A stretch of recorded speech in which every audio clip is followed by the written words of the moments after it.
Yeah, I want to welcome everyone to part two of DrAlanBarnard's session about making decisions, specifically with the Harmony Decision Maker software. And I realized that we're at an odd time in terms of our class, given schedule changes and things.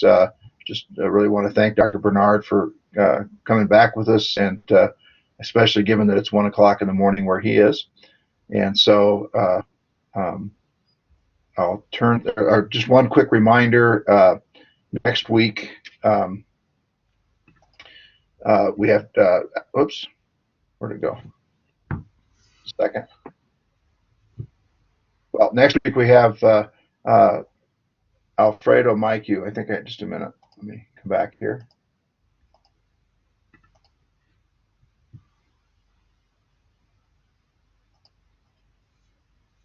There we go. And we'll be at our normal time. Actually, I'm sorry, not next week. Tomorrow night, we'll be at our normal time with Alfredo Maicu and with the TOC and government. And then on the 5th of December, which is a week and a day from now, you're going to share the work you've done with the Harmony software. And then December 12th, that class session is set to be open for Q&A, just different things people want to talk about, as kind of a wrap up. We can also do some of that probably on December 5th, just depending upon how much time we take to present things. So with that, let me exit here in terms of my stuff and turn it over to Dr. Barnard. And Alan, go ahead and share your file now, or share your desktop, however you're going to do it. And we'll go ahead and begin. Let me know as soon as you see my screen. We've got it. Great. Russ, thank you very much for the invitation to come back again. In the last session, we covered essentially the first two steps of the 5-step Procon Cloud method. And just as a reminder for those that are attending, is that the Procon Cloud method was designed to help people make better, faster decisions when it really matters. And the last portion is important. When it really matters means it's those type of decisions that if you get them right or wrong can have a big impact on your life or on your organization. So we might as well spend a couple of hours to reflect on these decisions. And what I aim to do with the Procon Cloud method is to give everyone access to a simple step-by-step process that if they follow it, will help them to make better, faster decisions every single time. The method, as a reminder, was also designed each step to prevent a common decision mistake. And what we covered last time was step 1, which was designed to prevent us wasting our scarcest resource, our limited attention, either on dealing with unimportant problems and getting distracted, or on procrastinating on important problems and letting that stress us out. So step 1 was all about what's this problem that you're facing that's been hanging over you like a dark cloud, and explain why is it bad for you to resolve if you don't resolve it, and also why is it bad for others that you care about, maybe including your organization, if you don't resolve it.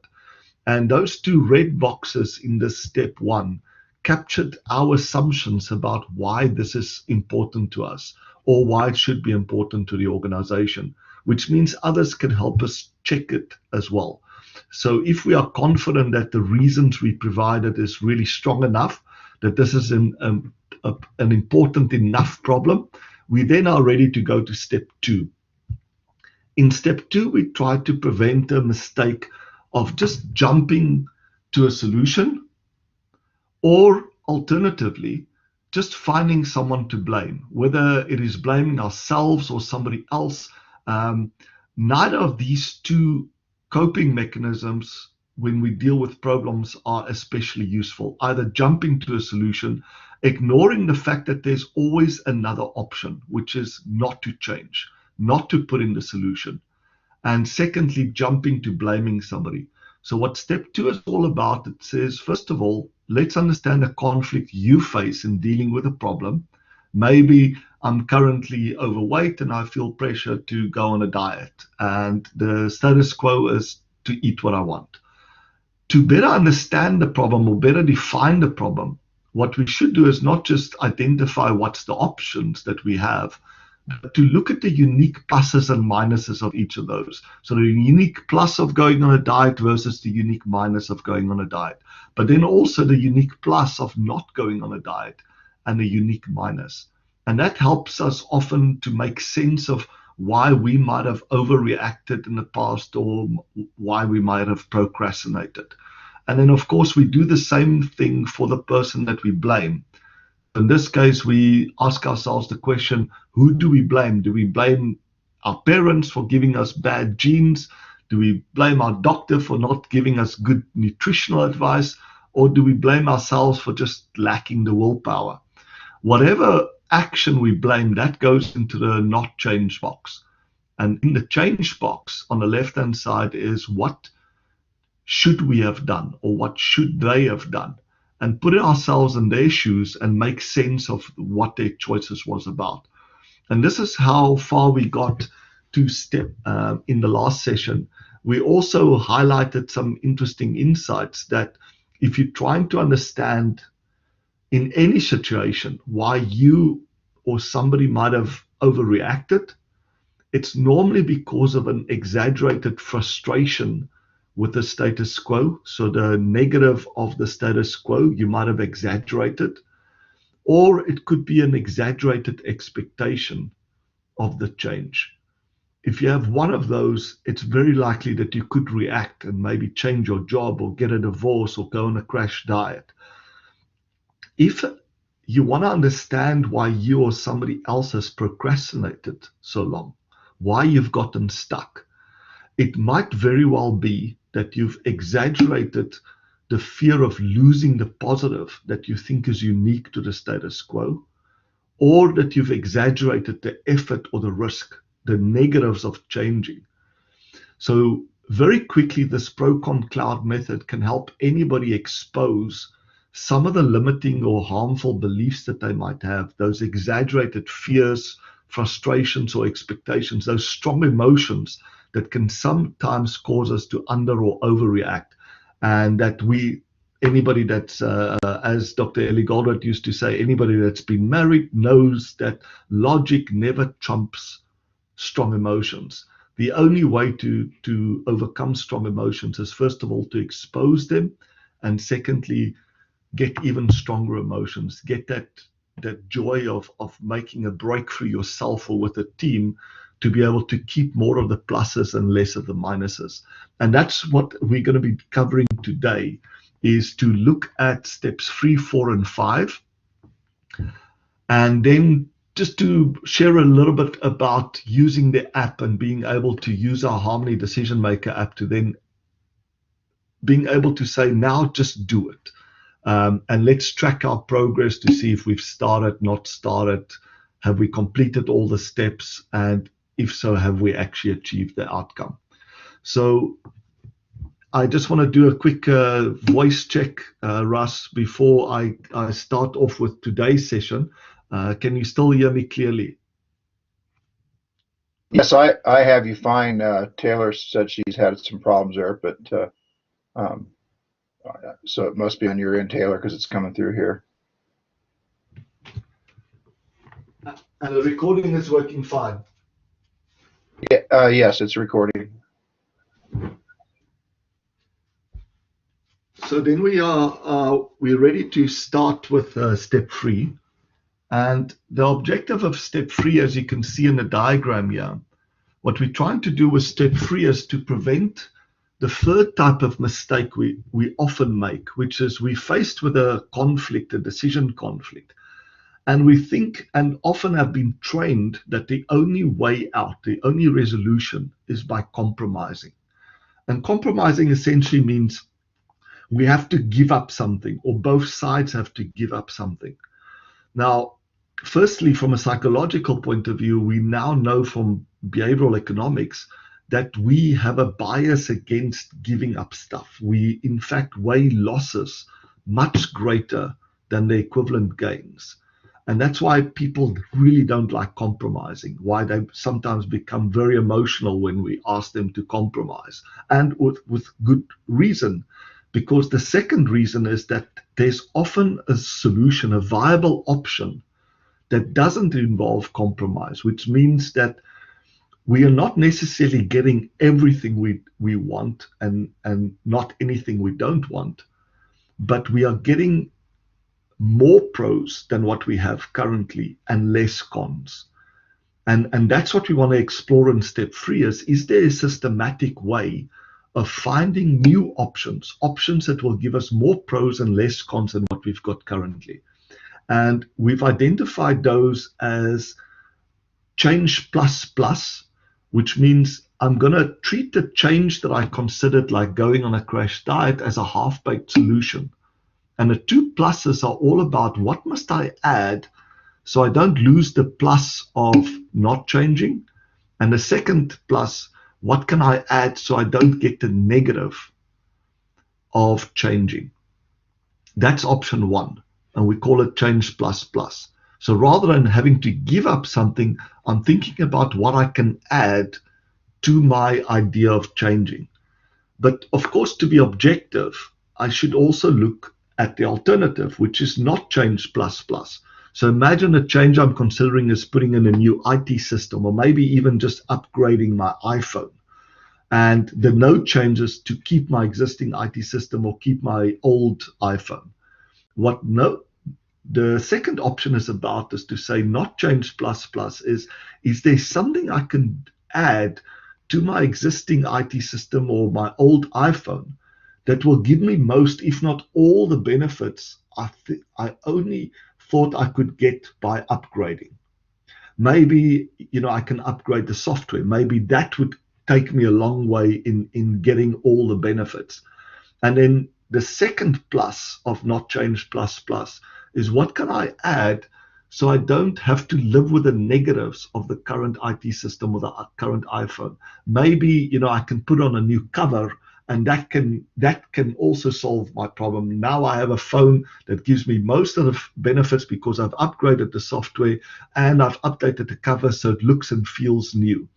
So that's what option 2 is about, is to think about a small change that I can make with what I've got currently that will still give me most of the positives that I thought could only come from the change, and at the same time help me to get rid of some of the frustrations with the status quo. Then option 3 is about when and when not to change. And that's really understanding the condition that could be causing the conflict. Maybe I don't have enough of a certain resource. So the solution could be don't change until you have enough of this resource, and then maybe you can make a change. Or until you can find a way of getting more out of your resource, not wasting that resource on doing things that's not important. Or it could be to say, under what conditions should I change my iPhone, for example, to say, look, I'm okay with it if it crashes once a week. But if it's starting to crash once a day, then, it really should be all over. So the solution that comes out of option 3 would be verbalized as something like, as long as the following condition is true, for example, my phone doesn't crash too many times a week, then I keep my phone. But as soon as it really starts crashing a lot, then I upgrade my phone. And that's another valid way of resolving any decision conflict, is to come up with a very clear rule of when to do something and when not, or when to change and when not. And then option 4 is the fun one. It's kind of the one that requires us or challenges us to think a little bit out of the box, that says, is there not another change that can allow you to keep most of the positives or the pros that you've now defined that you want to retain and gain, without any significant cons, the ones that you don't want to retain and gain? So maybe now that I understand the real pluses that I want to gain and retain and the real minuses I don't, is there something else that can allow me to get those that doesn't require me changing my phone? Could it be that if I go and do exercise, I'll get all those benefits? And that's what option 4 is about.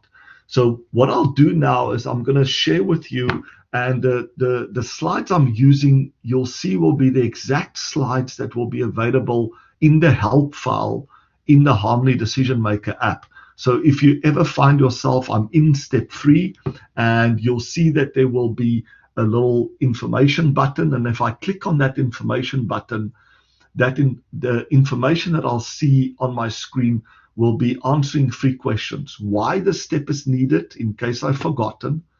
Secondly, what the step involves, what are the specific parts of the step, and lastly, how to do it. And in the how to, we provide you with 2 examples, one business example and one personal example. Once we've covered that, I'm also going to show you a new method that we've included now in our app, which is another way of resolving decision conflicts. So the first one I'm going to cover is essentially what I call analyze it. So analyze it, find out what the assumptions that we've made, that we can challenge to come up with some new options that are even better than the ones that we've got currently on the table, which is just change or no change. The second method that we've created is called calculate it for me, which is another way of making decisions, which is to say, let me identify the decision criteria I want to use, put weighting factors to each of these decision criteria, and then what I can do is I can say the change. What's the best case scenario of the change on each of these decision criteria? Will it leave me off the same, better, or much better? And I can give a numerical score against that. And then for the cons, I can ask myself, what's the worst case scenario? If I make the change, what's the worst that can happen? I'll be left the same, worse, or much worse. And I can give numerical values of, say, 0, -1, -3. And what the app will then do is, based on the weightings and the scores that you've given, it will actually calculate for you which is the best option for you to go, either the change or the no change. So I'll briefly cover that. And then the last part, I'll quickly cover step 4. Step 4 is conceptually quite easy. It says we're going to select one of the options from step 3, and we're going to decide to move forward. And to make sure it's still not a half-baked solution, we're going to use our own intuition and those of others to raise all the yes buts, all the reasons why it would be sufficient or why it might have some negatives or implementation obstacles. But for each of those yes buts, we'll also ask that person to raise a yes and. And the yes ands will add to our idea to make it an even more fully baked solution. And this step is purely there to make sure that we don't use our own or other people's yes buts as excuses not to act, or in fact to ignore valid reservations that, if we had listened to, could have helped us to enhance our solution. Step 5 is the app does it automatically. It will summarize your full analysis into a kind of a project charter that will remind you what's the problem that you're trying to solve, the why change, what are you trying to achieve, what are you doing it for.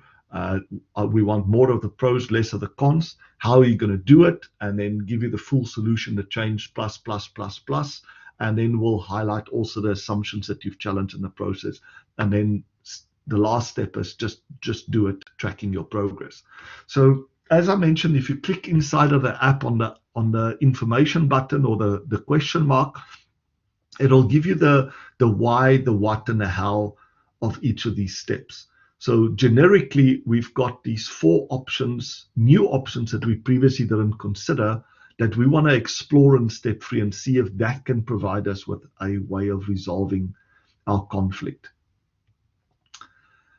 So let's look at the first option, change plus plus.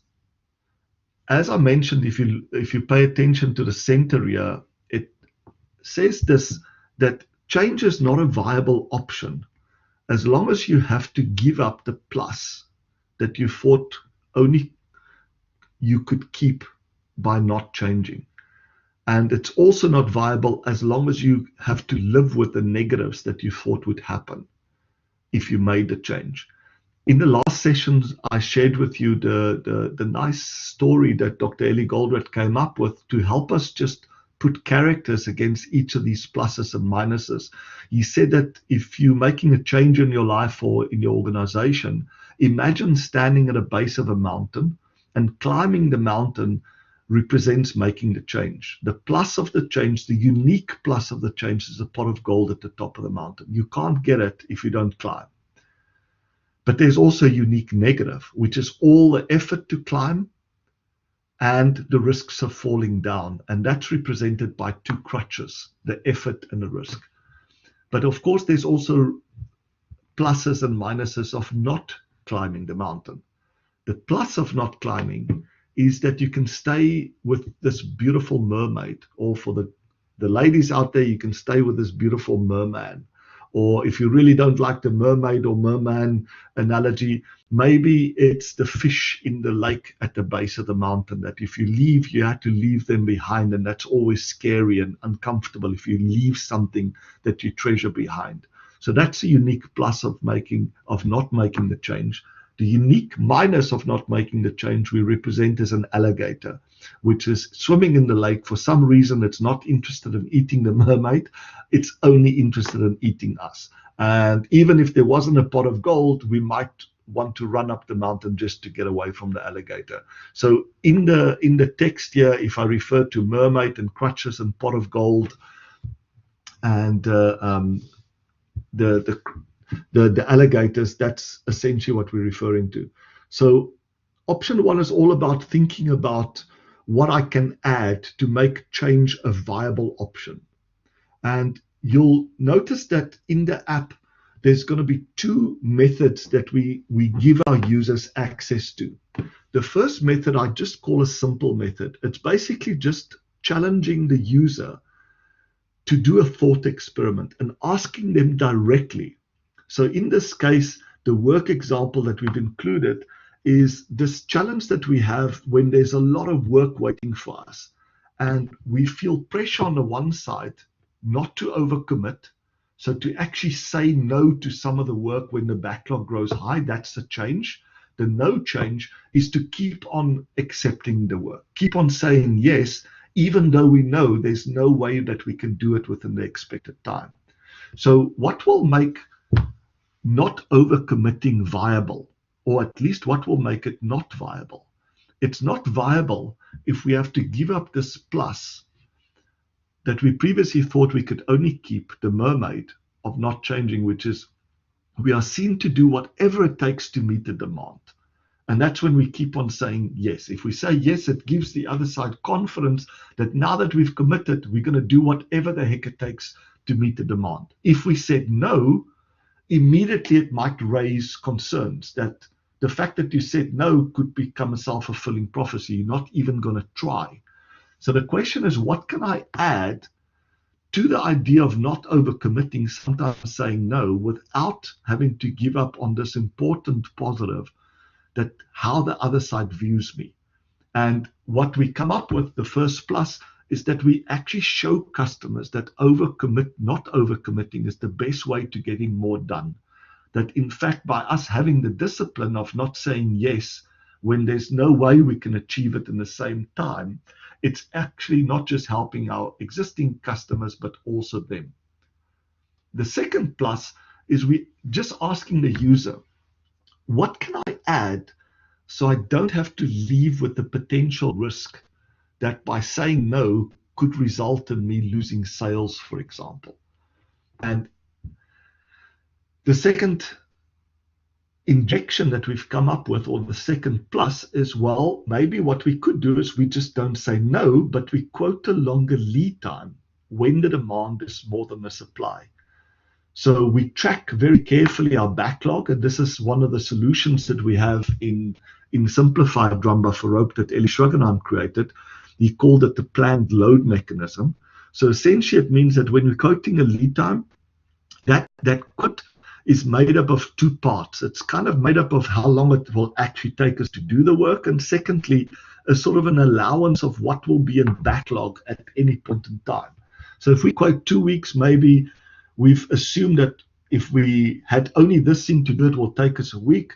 If we had other stuff to do that was already waiting for us, we normally have a backlog of about a week. So that's why we quote 2 weeks. But by monitoring the backlog carefully, say the backlog gets to 2 weeks, we can't keep on quoting 2 weeks. We'll have to quote 2 weeks plus 1 week. And this is simply a description of what that mechanism could look like. So we never have to say no, but we just quote longer lead times. And if the longer lead time is not acceptable to the customer, they will go to somebody else without us leaving, a very bad feeling with them. So this is what I call a simple method. It says the change is not viable as long as you have to give up the mermaid or live with the crutches. It's viable when you can think of something that you can add. And that's a simple method. I'll now show you the same simple method when it's applied to our personal example, which had to do with us being weight. And on the one side, we feel pressure to start with this new low-carb, high-fat diet, what they call a keto diet. While the no change is essentially still eating what I love, which is typically high carb, low fat diet. So as long as I keep my fats low and I take the low fat yogurt and the low fat smoothie and I keep the fat on the bacon small, it will be okay. But often it doesn't work. So how can I make sure that the change, a low carb, high fat diet, is a viable option? Well, it's not viable if it forces me to have to give up food that I love, which is pasta and bread. It makes me feel good. And it's also not viable if it will require a lot of effort or even more cost for me to follow this diet. In those cases, it will not be viable. So again, with a simple method, the app is just asking you directly, what can you add so you don't have to give up this need of eating food that makes you feel good. And in this case, it said that maybe we could buy or make low-carb pasta or bread that we will still enjoy. That's the first plus. And what can we do about the fear that it will take a lot of effort or cost a lot more? Maybe we can buy at shops that have affordable pre-made low-carb meals, which are becoming more and more common as you go into supermarkets. So again, the same idea with a simple method. Now that we're aware why change is not viable as an option, what can I add to make it viable? There is an advanced method that we also make available in the app, which is if the simple method doesn't work and maybe the assumptions that you need to challenge is a little bit deeper, how will that work? And it basically will bring up this table. And the table is divided into 3 columns: an assumption, an injection, and an how-to. The assumption is, what's the assumption or belief that's blocking this option of change being a viable option? And then what we're going to do with the injection is whatever we've written as the assumption, we're just going to write the opposite. So if the assumption is, I'm not good at public speaking, that's why I can't accept this job, the injection will be, I'm good at public speaking. And this is important. It's a very practical way of challenging our own assumptions. It's just by asking us to state categorically the opposite of what we believe is true. And then in the third column, we are challenging our mind, or if we were facilitating this in a group, how to achieve that injection. So I'm not good at public speaking is the assumption. Why I can't take this job that might require a lot of public speaking. The injection is I am good at it. And now to think about the how to. Maybe I can, become a member of the Toastmasters Association or go and get a training as a good speaker. It's essentially just to disrupt the mind so it can get unstuck. So let's look at how it will answer this specific case. So what we try to do here is, what's the assumption? The first why not, why change is not a viable option, is that when we're starting a low-carb, high-fat diet, it's asking us to give up on eating food that makes us feel good. So what's the assumption? And we get to the assumption by asking ourselves this question. The change will result in me losing the mermaid. When or if? When or if? What's the condition or the assumption? When or if I cannot find low-carb pasta or bread, or in fact any other food that will make me feel good. So what's the injection? As I can find such food. And how am I going to do that? maybe I can do some research and experiment to find out what low-carb pasta or breads, or if it's impossible to find low-carb pasta or bread that makes me feel good, because sometimes they might have a little bit of a hint of an aftertaste that I don't enjoy. Is there any other food that I can find that will still make me feel good? It's literally just a very systematic way of getting our own minds unstuck when we believe our thoughts, when we believe our assumptions, and this is just saying what's the assumption, what's the injection, how to achieve it. And then when we look at the second one, the change is also not viable if it's going to cost us a lot. So what's the assumption there is I cannot find low carb bread or sorry, that will cost a lot. Sorry, it's a copy and paste error here. And again, I can find something that will be low cost versus how do I do that? Again, I can do some research, etc. So that's the idea of the simple versus the advanced method. Russ, I'll just make a quick pause and just check again if the sound quality is still fine, and maybe if you or one of the students might have a question on this. Sound is good. Trevor or Taylor, any specific questions?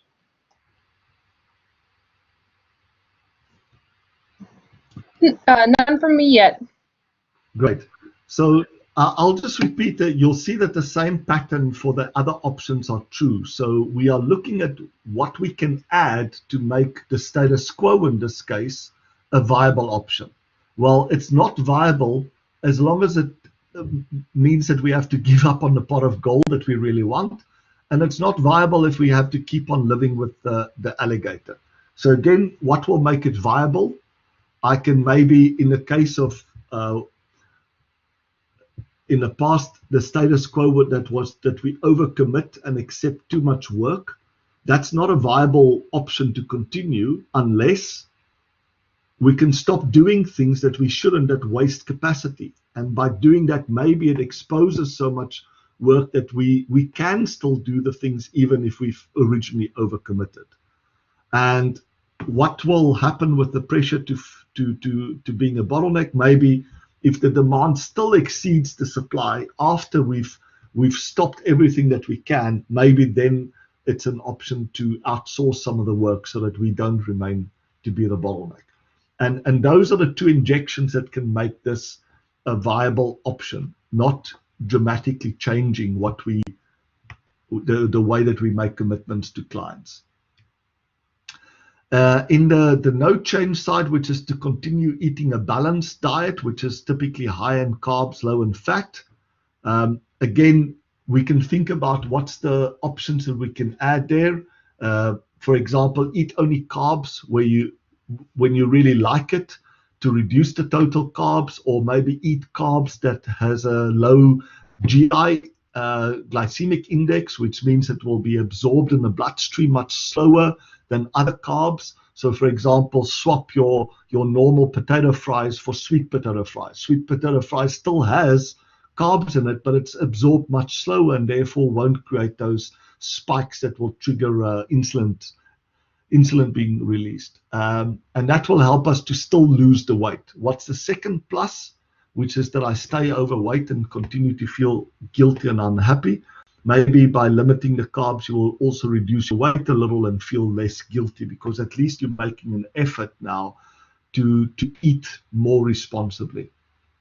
And again, we can follow the same system in terms of the more advanced method, which is no change is not a viable option, because you won't be able to get the pot of gold when or if. What is that condition? Is that there's no way to lose weight or reverse my type 2 diabetes if I was following a balanced diet that was high in carbs. The injection will be there is such a way, and then the how-to is to find a way of making that happen. And as I mentioned, there are two cases where people can lose weight when they're eating high carbs. The one is if the carbs themselves are of a low GI nature and they're not eating too much of it. The second one is, in fact, if they're not insulin resistant. That means pretty much they can eat what they want. there's about 70% of the population that's insulin resistant. So for those people, this wouldn't be an option really. But it's again a systematic way of finding a solution when we need to go a little bit deeper. Let's look at the next one, which is, option 3, the when plus when not, is that I need to come up with a condition that will help me decide when should I not overcommit, essentially start quoting longer lead times, versus when not to do it. And again, the condition could be when the demand exceeds the supply or the backlog starts growing, then I shouldn't overcommit. I should start saying no or not now, start quoting longer lead times, versus if my supply is exceeding the demand, or I have a way of stopping unimportant work, then maybe I can still continue to overcommit. And again, I can apply this to the health one, the personal example or home example, and I gave a hint of what's the condition that will make it clear when to go on a low carb, high fat diet and when it's okay not to. And it's really all about your diagnosis of whether you have insulin resistance or not. When you have it, you should. When you don't have to. So the new rule will be when I test positive for insulin resistance, I should change. I should immediately switch to a low carb, high fat diet. Whereas when the test shows I'm not insulin resistant, then it's okay to still eat what I want. And again, I could have used the advanced method to identify clearly, first of all, that these two things are in conflict when or if there's a condition called insulin resistance. That if I have it, I have a problem. If I don't have it, there's no problem. And then the last option I want to cover is another change. And this is to think about another way of achieving more of the pros and less of the cons. In this case, something that doesn't involve how much commitment I make is maybe to outsource everything to people that there will always be enough of. If you think about the Uber model, that's kind of what they've done, right? Where they've ensured that there's enough drivers with enough cars out there that there will not be a dramatic increase in the lead times being promised, which would happen if they had only limited fleet that they owned. It would happen much faster if they owned a limited fleet, that if there was a spike in demand, that they would start having to quote much longer lead times that essentially will encourage customers to go to a competitor. So the fact that they've created a business model where drivers can be signed up very quickly to get more people when they see the demand is growing is a very effective business model. And then on top of that, they also have the surge pricing that they use to say, if it is a high demand time and we quote you maybe twice the normal fee, if you can wait, then you should wait. If you can't wait, then you'd be happy to pay for the premium. So the idea of outsourcing in a way that will keep my costs low during low demand period and will have give me access to all the capacity I need during high demand periods is a good way of another change that doesn't involve how I make commitments on a normal basis.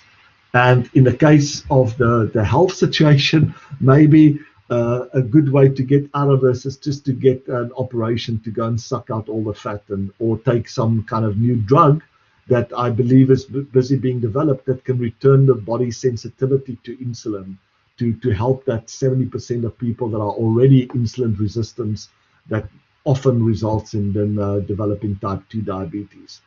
So that's the 4 options, is to constantly just follow the process, to say that by following this process, whether you use the simple method or the advanced method, it's giving you a systematic way of coming up with new options, and in that process, challenging some fundamental assumptions or beliefs that could have gotten you stuck or could have gotten you to overreact and make a really bad change in the past.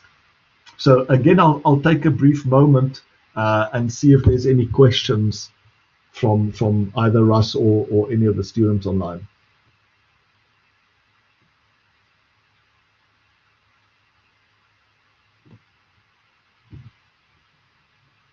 I'm wondering if you could just briefly touch on the when. Oh, let me pull up. I was taking notes here.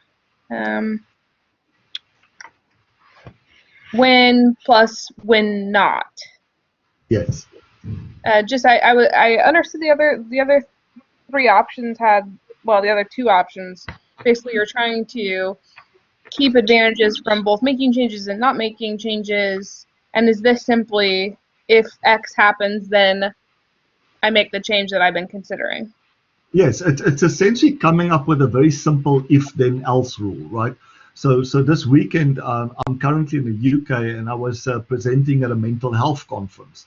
And essentially, many of us suffer from overreactions and underreactions. When you have been diagnosed with mental health, it's just the magnitude that sometimes gets involved. So as people, we panic sometimes, right? And we may lose our temper. So imagine now we have a situation, somebody has said something to me, and I now have a choice to make. Lose my temper with them versus don't. Now, what this third option is asking us to do is, under what conditions is it okay to lose your temper? And under what conditions is it not? So what would you say there? If you had to take it from a personal perspective, how do you decide? Maybe a rule that if you shared it with somebody else, or if you always followed it, would ensure that you don't get into trouble.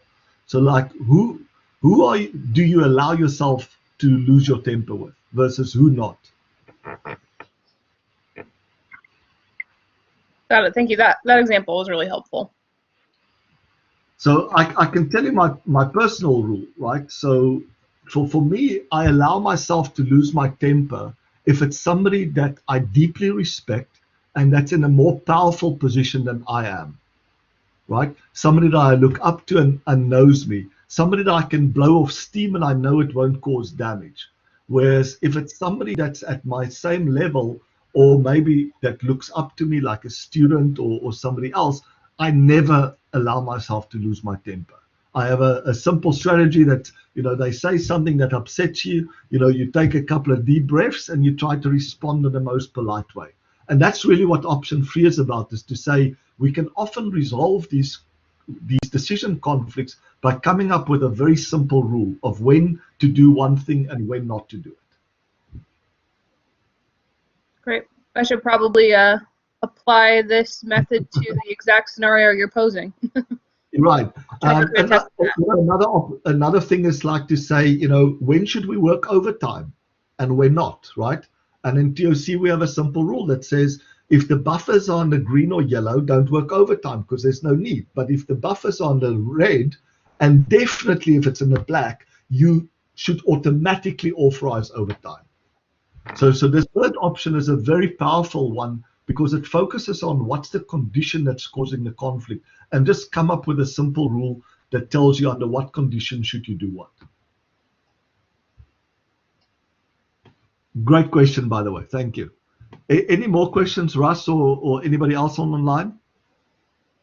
No, I think, well, I'm good in terms of what you're presenting. For me, it's a good review all the time, and I think it's, as a process, just like you were explaining, but to provide options that acknowledge that maybe I either don't want to make the change, but again, I'm saying, well, when is it that's no longer a choice, or that helps me at least remind myself of the values of both sides of changing and not changing, so that I can come back and reassess that as things changed or whatever. So I really like the tool.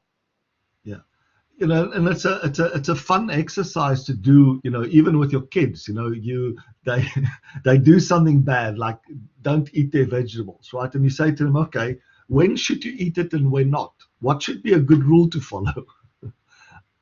Definitely, when you're allergic to it, you shouldn't eat it, right? Well, yes. So are there any other cases, that you shouldn't eat something, even if you're not allergic to it? Maybe if you've eaten enough already, or, it's just to get them to come up with these practical rules to help them deal with, these tough decisions that we often blame ourselves for, other people blame ourselves, and we get over anxious and we stress out, etc. So it's just providing simple options of how to resolve these decision conflicts.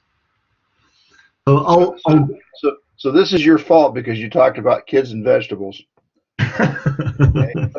So what's the difference between broccoli and boogers?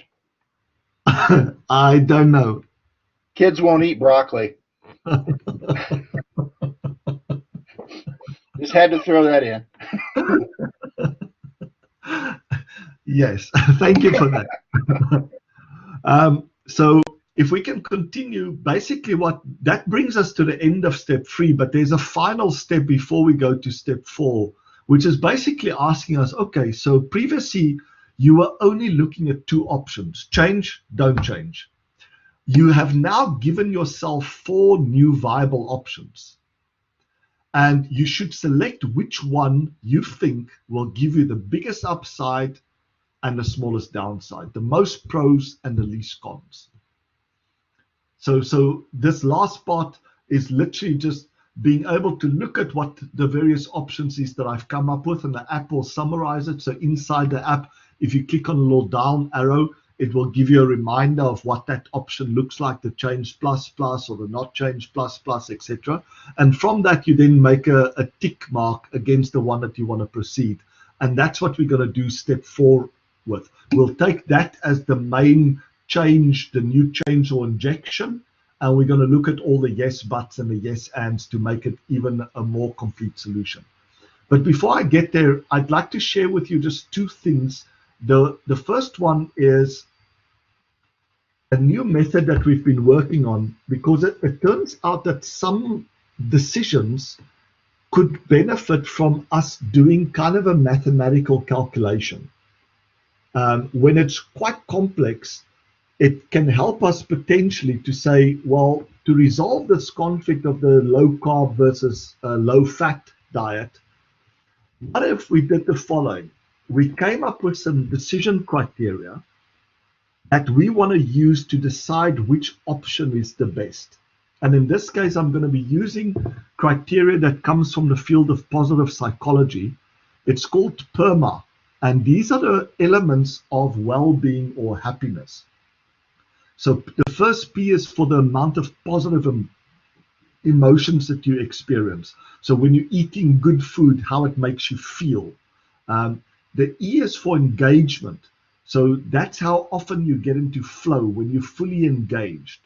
R is for relationship, whether a certain activity is helping you improve your relationship with yourself and with others or not. M is for meaning, doing things that are meaningful to you. A is for achievement, just playing golf. It's not meaningful work. It doesn't keep you engaged, but it just gives you that sense of achievement, which is one of the key elements of being happy. And then the last part, the H part, which was recently added, is for health.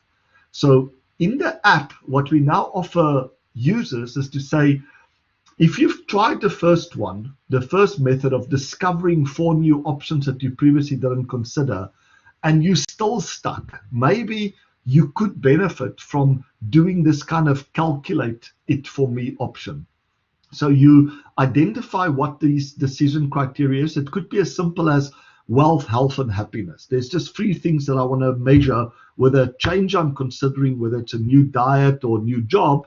What will be the impact on my health, wealth, and happiness? And I'm going to give each of these a weighting between 1 and 5. 5 being absolutely, I'm not willing to compromise it. It's really important to me. Maybe in this case, health, I've given a 5.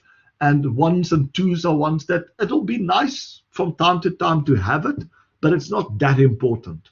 So once I've given each of these decision criteria a numerical weighting, I can then come up with very simple evaluation mechanism. So in this case, what I've basically decided to do is to say there's a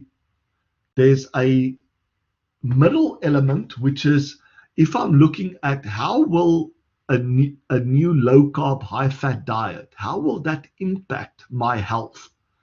I'd be able to evaluate to say, best case scenario, it will end up being the same, or it will be better, which will then score it a +1, or it will be much better, which will score it a +3. So it's a kind of the little bit of a smiley face and a big smiley face is the difference between leaving me off better versus much better. If I was trying to imagine the worst case impact that this change might have, or the status quo might have, is again, I have the option of it. Worst case could be that it leaves me the same, or worse off, or much worse off. And what I can now do is to say, okay, so let me put this decision criteria in there, in each of the boxes. So the plus of the change will be, what's the best case scenario for starting a low carb diet? And in this case, I've said on the positive emotion side, it can leave me a little bit better off than before. On the engagement side, I don't think it will have any impact on the amount of work that I do that gets me into flow. On the relationship side, maybe leaves me off a little bit happier with myself and my partner, meaning it really doesn't involve meaningful work, but a sense of achievement. If I could go on this diet, best case scenario, and it succeed, I mean, that will just give me the most incredible sense of achievement. And that's why I thought it would leave me off much better. And the same with health. Maybe it can reverse my type 2 diabetes, and that will just make me ecstatic. So essentially what I'm doing here is I'm looking at the pros as what's the best case scenario and giving myself a simple rating. Same, better, much better. And then I look at the cons and I ask myself, this change, what will be the worst case impact it could have? The same, worse, or much worse? And because I've assigned scores that the sames are zeros, better is +1, much better is +3, and worse is -1 and much worse is -3, I can now go and do a calculation and say, wow, that's interesting. So based on my own decision criteria, weightings, and impact assessment, going on a low-carb diet scored a +2, and continuing to eat a low-fat, high-carb diet scored a -5. So that's another way that we're now offering inside of the app. If the first option of trying to discover 4 new options that you previously didn't consider, if that didn't work, or it's simply a type of decision that really lends itself to define the decision criteria, doing the weightings, and then making subjective impact assessments, either yourself or by a whole team, you can now have this way of also resolving your conflict. So it's an alternative way. I call it the quantitative pro-con cloud or calculate for me option. So before I go on, maybe again, just any questions? Yeah, so I was looking at a different example. Maybe I could use this if I'm looking at 2 different cars or a couple of different houses or something, in terms of buy car A versus car B, house A versus house B, and it would give me a way to maybe get out from under the temptation that there's one particular thing in one car or one house that I really like and is kind of pulling me to a biased decision. Is this going to help bring me back to a more unbiased decision? Absolutely. And Russ, another thing that's very interesting is we've been piloting this method within the customers that we're working in. And so if you think about a traditional, I've got 2 options of investing, right? 2 products that I can, for example, launch. And I would typically do a cost-benefit analysis of these 2. But the cost and the benefit are just 2 decision criteria. I should really be considering other decision criteria, like the impact it will have on the environment, or the impact it might have on society. Could this thing backfire and create an environmental disaster and the company goes bankrupt as a result? And what this is just give me, again, using the same structure as I've now made people familiar with, is to say, look at the upside versus the downside. I can now use the same structure to evaluate these 2 options by adding by adding additional decision criteria. Yeah, I had a weighted properties index kind of an approach I used to use, that you had three categories. As it was it's an absolute, it either has it or it doesn't have it. And then there were things that were subjective, where you'd have to rank them relative to each other, and then objective that was finance based, and then you could come up with an index for each of those different setups, and then do a comparison. And you could also adjust what percent you wanted to tip your decision to subjective versus objective.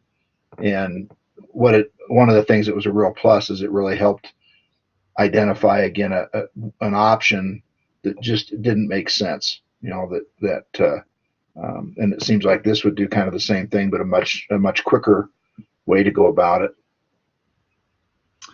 Great. So that's basically the other part I wanted to cover in step 3. What I'll now do is just give another framework that we've seen are quite useful in coming up with a way of evaluating options. Some of you might have seen my presentation that I did in 2015 on anti-fragility. This is a framework that Professor Nassim Taleb came up with.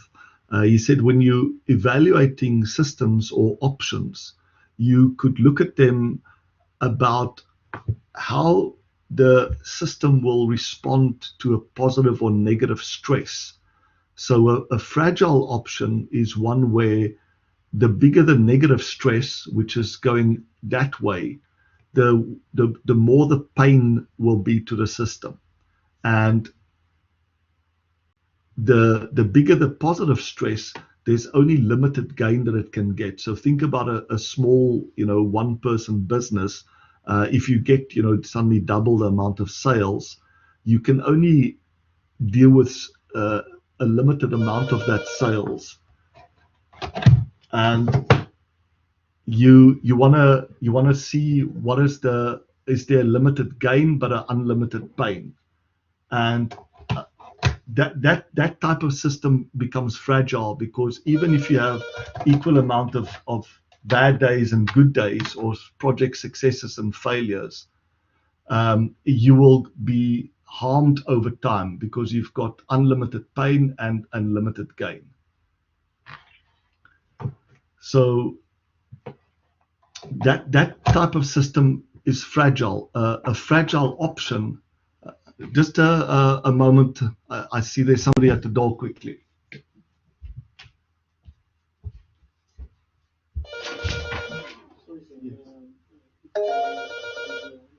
I'm on the phone. I'm doing a lecture. Yes, but yes.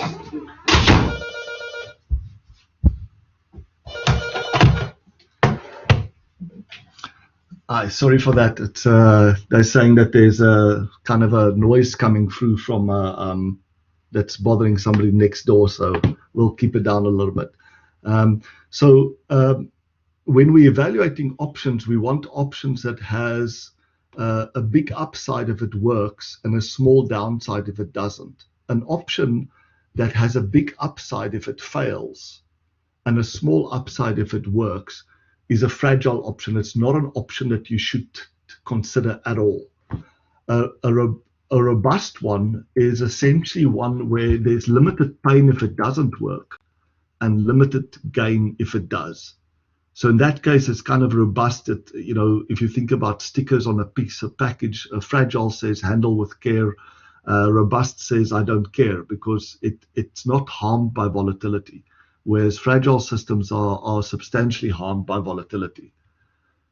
And then the last option is an anti-fragile option. Those are great options to exercise. If you think about any change you can make in your life as an option that you can exercise, they have limited pain if it doesn't work out, small downside if it doesn't work out, but potentially could have unlimited gain if it does work out. And those are options that you want to be able to exercise. So what we've done is we've started using this as a way of allowing even kids to look at options that they've got and to judge if it's a good option or bad option. So I've included a few examples in here. Say you're currently considering, leaving your job in a corporate world, and you're considering starting your own company. And you want to evaluate, would this be a good option for you? What Taleb found out, which to me was fascinating, is that even though we can't reliably predict what will happen, so we can't reliably predict the negative or positive stresses, their size, or when they will happen, but we can reliably predict what the stress response of a person or company is. So if you ask yourself honestly, what would happen if this company that you have is very successful? So this is above the line. How will it leave you off feeling? A little happy, very happy, inspired to greatness, or ecstatic? If you say just a little bit happy, and you say, well, what would happen if it failed? You'd be absolutely devastated. Then this is not a good option for you, if that makes sense, because it has limited upside for you based on your own subjective assessment and almost unlimited downside. Whereas if you say, look, whether it fails or succeeds, I'll be a little bit happy, a little bit sad, then it doesn't matter. You can take this option. If you say, look, if it succeeds, I'll be absolutely ecstatic. And if it fails, I'll be a little bit sad. Then again, it's a great option for you. So any kind of decision, whether to get into a new relationship, get married, trying to quit a bad habit, even having children, each of these can be simplified dramatically by not trying to estimate what the likely impact will be, but focusing purely on the worst case and best case situation. So if you see, look, I'm considering having children. Imagine these are the most unbelievable kids ever born on the planet. How will it make you feel? If you say, well, I'm pretty clever, I kind of expect it, but my kids will be special. And then you say, well, what would happen in the worst case scenario? I would be absolutely devastated to the point of, wanting to commit suicide. Then basically what this is saying, having kids is probably not for you, because randomness, is really going to hurt you. Whereas if you say, look, if I have kids and they're really special, it'll be absolutely fantastic. If they're not, I'll be a little bit sad, but I'll cope with it. Then kids is for you. Whereas if you don't care, then it doesn't matter. Have kids, don't have kids. So this is just a sort of a simple way of just, again, showing how an alternative framework, the idea of looking at fragile, robust, and anti-fragile, can be used on the same structure where everything that's good is at the top, the upside, and everything that's bad is below in terms of the downside. So that's just two alternative ways that you could use also to resolve the conflicts. Step 4, as I mentioned, is conceptually pretty easy. It says I'm going to select a specific option from one of the 4 options that I've now got.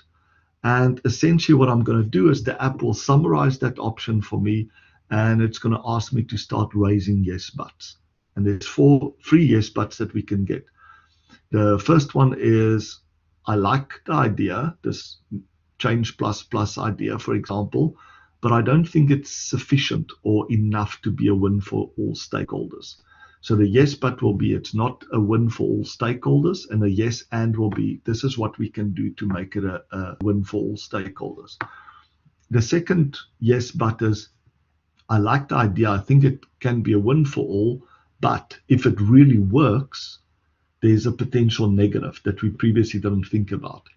So number 2 is not to think about what can go wrong in this case as potential negatives. It's to think about what can go wrong if it really works. So for example, if we really are able to dramatically shorten our lead times and turn that into a competitive advantage, what are the potential negatives of that? Well, it could be that suddenly we get so much orders that our backlog grows so fast that our lead times will start growing again, and then we lose all the business that took us such a long time to secure. And then the last one, number 3, is the kind of yes but implementation obstacles. We don't have a budget, we don't have approval yet to do this. Okay, what's a yes ands? We get a budget, we get the approvals. And all this the app does is it accumulates those yes ands and adds them back into your solution to give you a fully baked solution. Inside of the app, there's also some helpful hints there in terms of how to apply this method if you're by yourself or if you're trying to do it in a group. It's essentially one of the old techniques that we've used in TOC when we are doing, IO maps. So you ask people to raise yes buts one by one, but they also have to give you the yes and. Then you go to the next person and you keep on going around and around until nobody's raising any yes buts anymore. And then you've got full consensus. And that's basically what this process step is. So you simply identify the stakeholders. You, first of all, are proactive. You try to imagine what the yes but is that stakeholder might bring up and what you would have to add to ensure that yes but is addressed. So that's what step 4 is about, and step 5 is really just summarizing that full analysis in the form of a mini project charter. And for those that know about strategy and tactic trees, you'll recognize this as a form of one of the nodes inside of a strategy and tactic tree. So the top part there is why this change is needed. We want to do a good experiment, and part of doing a good experiment is to communicate clearly to all the stakeholders why we are doing this experiment. And all that the app does is whatever you've written down in step 1 as the problem and why it's important to you and others, it will copy and paste into this box. And that's your necessity assumption or necessary assumption. The what for part, which is the objective of the change, in there it will copy and paste your text that you've put in. You want the opportunity to gain and retain these pros without the risk of gaining or retaining these cons. And then the how-to part, which is the tactic, whatever option you've selected, the when plus when not, or change plus plus, it will copy the text in there plus all the things that you've added. And then the center console is the viability assumptions. The app also shows you then what are the assumptions that you've challenged in the process that you can then go and confirm with the experiment.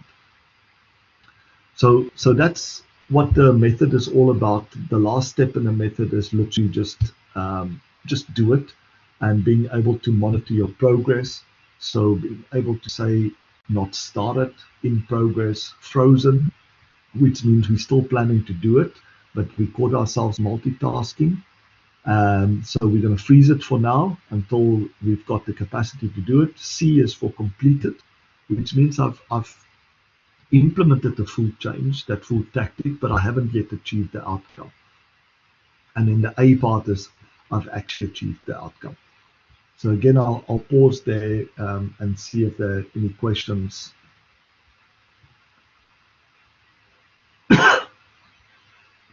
Can you just show them an example of maybe a simple S&T, so it's more than just the one node, so they can see the pieces there? Sure. So I'm currently in the web app. You can still see my screen. Yeah, and we can come back to that if you want to talk to them about how we share, how you use the system. Sure. I'll quickly just show you what it looks like.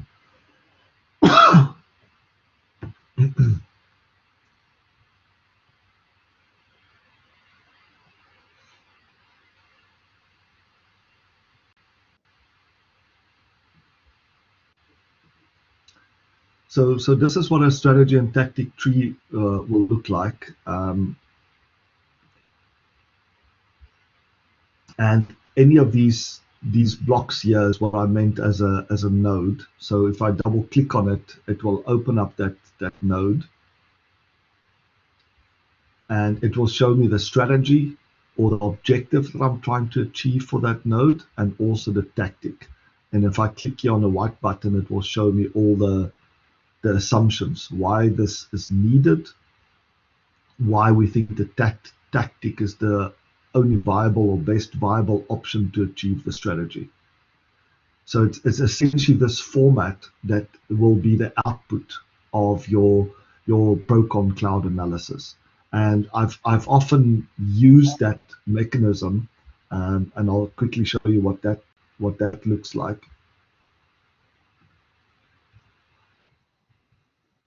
So we've got this format that will be automatically completed by the app. And essentially what you can do is you can use this Procon Cloud method as a way of auditing your strategy and tactic tree. So maybe there's some part there where you haven't been able to implement the tactic or achieve the strategy, and that becomes your starting point for what's the problem that you're currently facing, a performance or expectation gap, why it's bad for your department, why it's bad for others. Then doing the Procon Cloud, using step 3 to come up with the best option, doing all the yes buts, and then basically creating that experiment that can then be added as an additional component to your strategy and tactic tree. So I've often used this process to help management teams or leadership teams build their own strategy and tactic tree. So we have a goal at the top.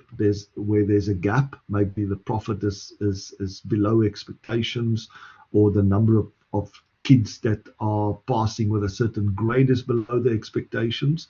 And then each of the leadership team identify one performance gap in their department that if they could close it, could help to increase that goal. And then they do that, and that will give you level 2.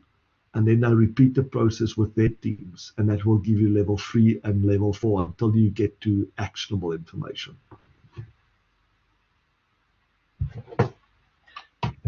So one thing this is doing is defining a lower level node that was basically missing, right? Where in essence it's exactly, it could come up with something that you might have missed, of why the change that you made wasn't sufficient.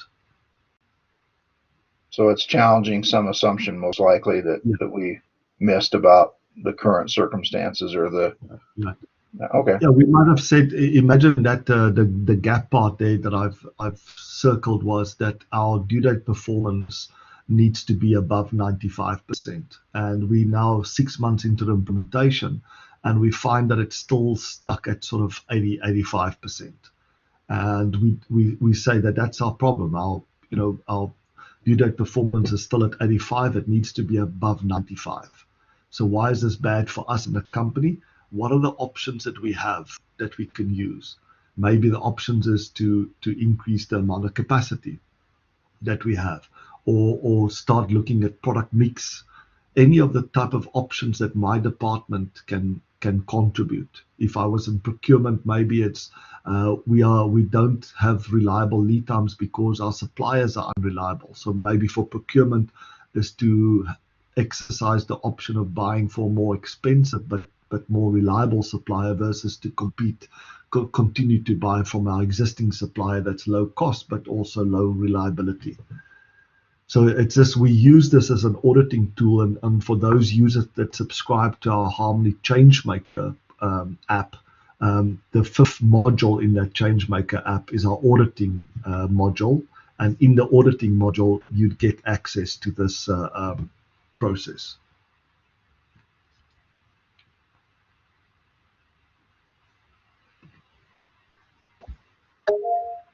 So just going back to this to show you inside of the software where that is sitting. So in this 5th module, so in the planning module, the software will automatically convert this strategy and tactic tree into a plan. You can get a Gantt chart automatically generated from it. You can estimate the time to implement every tactic, the time to achieve every strategy, and this will give you a total timing. We even have critical chain built into it, so you can say at the moment the estimates that we've got in there includes local buffers. So how much faster could I do it if I was going to use project buffers? So at the moment I'm ending in around April 2017. Clicking on this will then simulate what will happen if I implemented CCPM, and you can see suddenly it will allow me to complete this whole project by November 2017. And I can also do full costing, so I can add costs and track costs and budgets on this, and estimate each of the people that are participating on the project, what their internal fee, whether they're internal or external, and how much they charge per day. And then the last part is to use the strategy and tactic tree as a way of monitoring my progress, so kind of a dashboard. Gray means I've already gone over the time that I've estimated, either for achieving the strategy or for implementing the tactic. Green means I'm still in that initial phase where I expect it to be, and then yellow and red, etc. And when I double click on that, I again can get some details there. So that's on the execution side, and as I mentioned, the auditing part is then being able to take one of these elements and do the full pro-con cloud analysis, and that's this last audit module. And I think Trevor had a question, maybe. Yes, I did. I missed the boat on the last Q&A. I was going through my notes trying to find something you said from the first lecture, and it was surrounding exaggeration and how it leads to bad decisions. And so I guess my question is, when you're weighting things, I may have missed this, but you started talking about the plus minus 1, 2, 3. How do you, is this completely subjective to you with this? Could you briefly touch on how to rank with a plus minus 1, 2, 3 was that for weighting? Yeah, I think that the idea of this quantitative pro-con cloud method is to try and turn decisions into more objective, right? As to put numerical values to it. It can be that, you know, if I go back to that method, just to show you quickly what I mean there.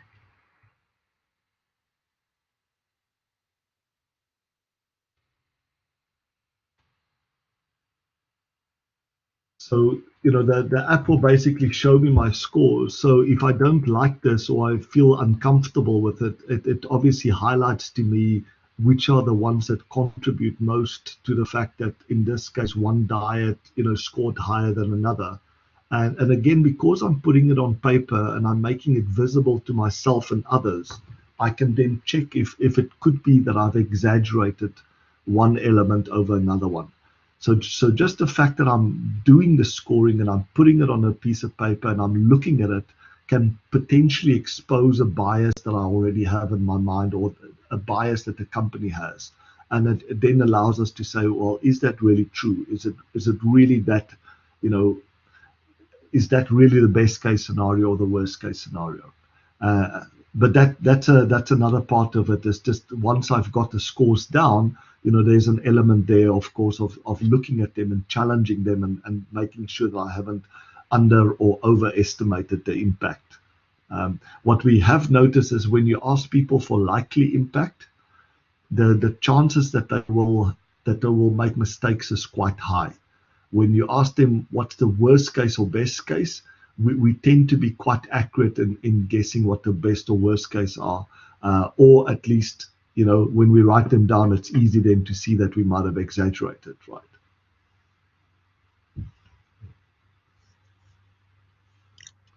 Thank you, I appreciate that.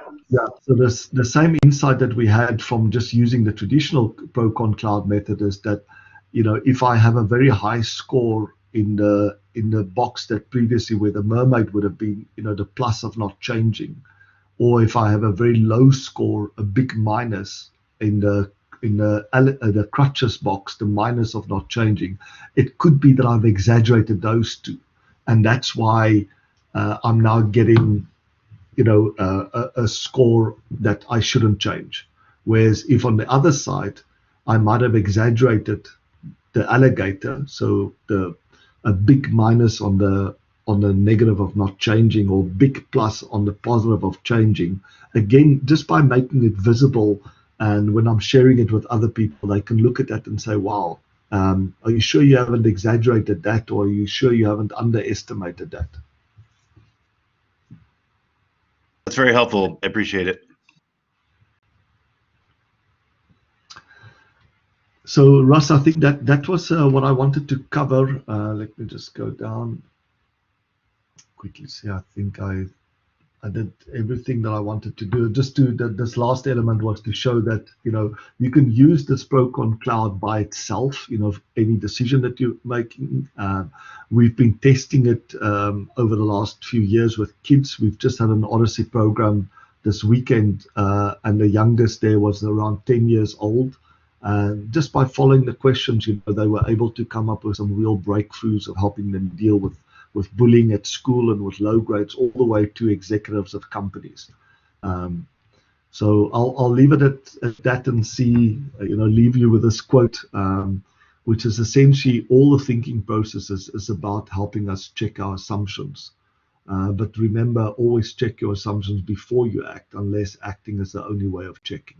We can sit in a boardroom and convince each other that this product is going to sell because customers will love it, or we can just go and do a check. And that's sometimes the fastest way of checking. Very good. Hey, a couple of things. Can you show how they, so two related questions. You had it up earlier, where could you just show them where they can put their work on the system and be able to share it with different people? And then the other is if they want to download their work to be able to put it in like to a PowerPoint or something, what's the process for doing that? Sure. So when you open you go to harmonytoc.com, that's where our web app can be found. And you just subscribe. It's a free subscription, and for the Procon Cloud you get one credit, so you can do a full analysis for free. That's the Harmony Decision Maker, or you can go for the Harmony Change Maker, and that will give you access to the strategy and tactic trees, as well as the Procon Cloud method. So if you are, I'll just click on the decision side so you can see how that works. So if I've done a decision, these are all the decisions I'm working on. So you can see which step you are in, and you can also see which status of your implementation is. And to share it, you simply click on Action and Share and add a user. And just by typing in the username and selecting whether you want them to be able to change it or not, they will then get an email to say that Russ has shared this conflict with you. And if they're not a subscriber, they can just subscribe for free, and that will allow them to view it. Or if they're already a subscriber, it will automatically be added to their shared decision library. And then also we encourage people to share it in our community library. And there's already a huge amount of conflicts that's in our community library. And that's over time is going to be our sort of contribution to help people to learn from each other, so that you can go into a community library and say, I'm struggling with my weight, or with quitting smoking, or not knowing how to best grow my business, or whether to leave my job.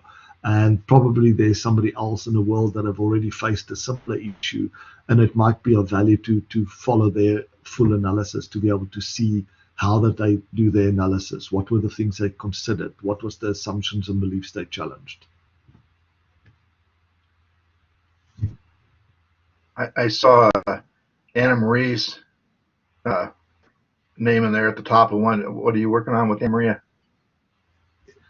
Yeah, she's had quite a few issues, both in terms of her personal life, but also helping others. Right. So she was very successful in using the tool originally to help her with dealing with bullying at school. She's a very tiny little girl, very emotional, but that gave her the sort of resilience and strategies that she's now able to help other people with. So rather than telling them just how she did it, she allows them to do the analysis using the Procon Cloud method, and then show them how what they came up with compared to what she came up with. and which of the things actually worked and which not. So kind of maybe use her as a reference. Talk about Odyssey program just a little bit, and we've mentioned, and I don't know, I'm going to be down in Bogota the second week in December, so I may be able to see her, but that has nothing to do with the other. But if you could talk just a little bit about the Odyssey program, and she may be an example of somebody that you could use in terms of when she went through originally and the things she's done, but that may be something of interest, and if it is, what they need to do to participate in that. So the Odyssey program we started in 2005. I went to Ellie and was asking, I was looking for an opportunity to test these new simplified thinking processes that I was working on in a real world environment. And I had already designed tests that we were busy testing with private sector companies as big as Cisco Systems and SAP, African Explosives, etc. We had started doing projects with not-for-profit organizations. So we were doing projects in Africa with city councils and with hospitals. But I wanted to test it with individuals. And then he reminded me of the Odyssey program that I used to have at the AGI. And he said to me, he will give it his full support if I was willing to take the lead in resurrecting this program. And we originally started with a freshman program that was 5 days long. So as you can see, we had 5 steps here, and each step we gave people 1 day to do.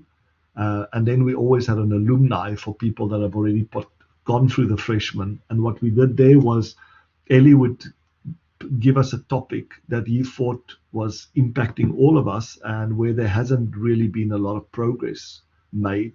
Something like, why is it so difficult to get to the essence of a subject that you're studying? Or why is it so difficult to focus? And we would use the same process to make a breakthrough in this big, a sort of wicked problem. Since then, we have been able to streamline, first of all, the process a lot.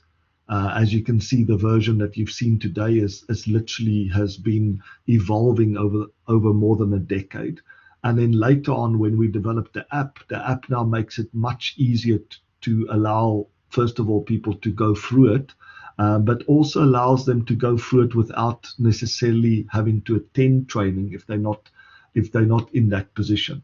So the Odyssey programs that we do now are 2 types. The one is where we do an in-house program for a company or not-for-profit, which is one that I did this weekend for the Ministry of Mental Health here in the UK. And that's where they will invite people, in this case, professionals, psychologists, counselors, and then young people are struggling with depression. And we will facilitate the program for them. We will use appropriate examples, and we will also train the trainer. And then they can do it themselves. All the materials we'll provide them, and the app they can now use for free. Or the other one is we do open programs, and typically over the last few years we've been doing an open Odyssey at the TOC-ICO conference. We again had one this year in Las Vegas, very well attended, and that's fascinating because you get all walks of life. We had CEOs of big companies there, top professors and academics. We had TOC consultants, we had managers and companies, and even a few kids that came along. So that's what we do. If you want more information about that, you can go to our website, tocodyssey.org. We run it as a not-for-profit organization. So anybody that's interested either in attending or wanting to maybe do it in their area, they can work with us, and we'll make sure that they have the necessary information and materials to be able to host such a program. Thank you very much. Other questions? I can see. I don't think I have any other questions. I have a lot of notes here, so I got a lot to write about. Cool. Well, my email is here on the screen, so if you have any follow-up questions or even comments and observations, it's always great to get feedback, whether it's what worked well in the program, but also what do you think we could have improved upon. I'd welcome any feedback that you can give. And Russ, again, just thank you very much for the opportunity to share this with your students. Well, I again thank you tremendously, and sorry that you're getting in trouble with your neighbors. Yeah, I didn't realize the walls were so thin. Yeah, well, it's a good thing you're not having a party, I guess. Yeah. Then are you going to send this file to me as well so I can forward that to him? Yes, I'll do that. I'll send this updated version with the new slides in it. Okay, fantastic. So again, Alan, thanks so much for. I know it's a lot of time and stuff on your part, and that you're very busy, and that I guess the good thing is you're like me and a few others that sleep seems to be an option sometimes. Although that's getting to be more difficult in my elderly years here. Absolutely. Great. Thank you very much, everyone. Bye-bye. Night. Thank you.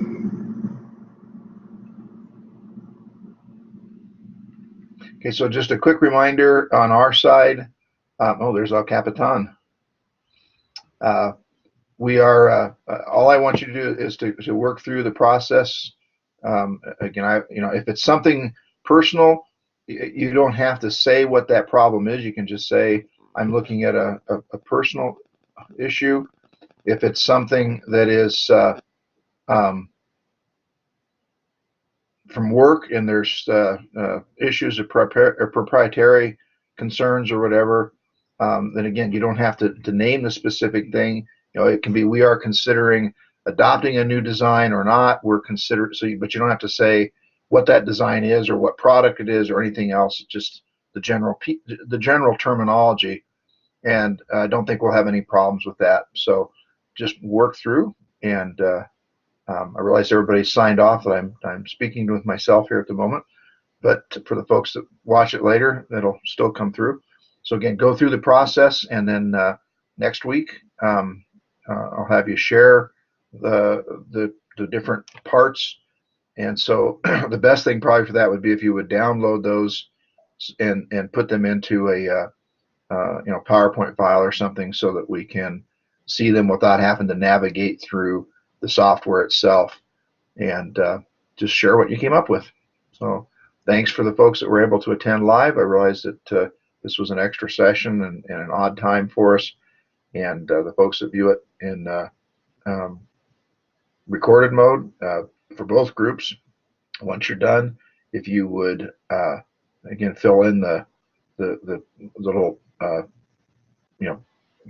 guest speaker review for Dr. Barnard, and then again, he's asked for some feedback, so include that in that if you would, and I'll just go ahead and copy those, but disconnect names from it so it'll be anonymous. But I'll forward those, in essence, that assignment response to him, and I'm doing the same thing with the other folks. And again, your names are not going to be associated with it. It'll just be, here's what we got back from the students. So again, thanks everybody, and see everybody tomorrow night for our normal class time.